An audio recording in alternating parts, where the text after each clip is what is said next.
Salam, saya Muhammad Bradian dari 11 IPS 2. Saya ingin mempresentasikan pengaruh perdagangan internasional terhadap perekonomian dalam negeri pada masa pandemi.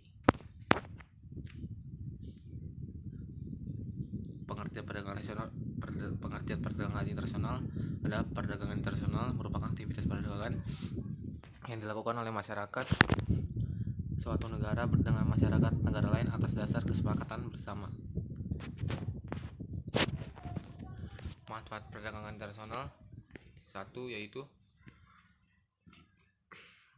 peluang kerja terbuka luas, membuat hubungan baik antar negara, meningkatkan kemakmuran suatu negara, memperluas pasar dan meningkatkan pendapatan kebutuhan hidup mudah terpenuhi.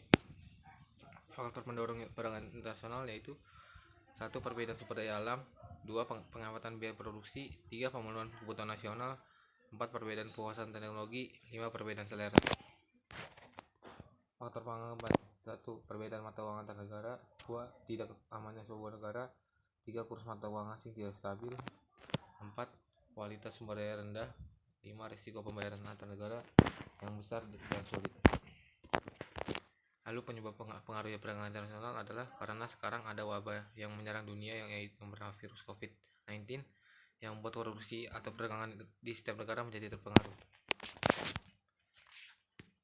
Lalu yaitu dampak bagi perdagangan, yaitu dampak wabah virus corona terhadap sektor perdagangan. Menurut Menteri Koordinator Bidang Perekonomian Airlangga Hartarto, laju pertumbuhan ekonomi Indonesia dapat dipengaruhi oleh pertumbuhan ekonomi Cina. Jika ekonomi Cina mengalami pelambatan sebesar 1-2%, maka akan berdampak pada menurunnya ekonomi Indonesia sebesar 0,1-0,3% terhadap ekonomi Indonesia.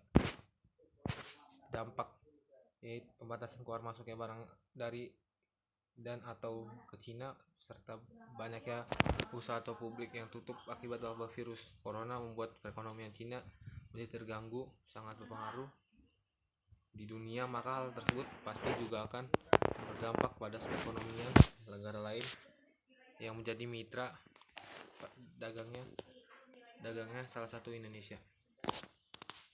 Cara mengatasinya yaitu upaya mengatasinya sebagai bangsa ekspor Cina, Indonesia turut terkena dampak yang kemudian berpengaruh pada neraca perdagangan Indonesia 21. Oleh karena itu, pemerintah Indonesia perlu melakukan diversifikasi pada pasar ekspor negara tujuan utama seperti negara-negara di Afrika atau Amerika Selatan. Lalu cara mengatasinya, selain itu pemerintah juga perlu mengoptimalkan penggunaan produksi dalam negeri yang dapat memenuhi permintaan kebutuhan di pasar domestik. Sudah saatnya Indonesia mengurangi ketergantungan pada barang-barang impor dari Cina. Sekian, terima kasih dari saya. Tuhan Yesus memberkati. Mohon maaf apabila presentasinya kurang bagus dan kameranya keburam ya. Terima kasih, Tuhan Yesus memberkati.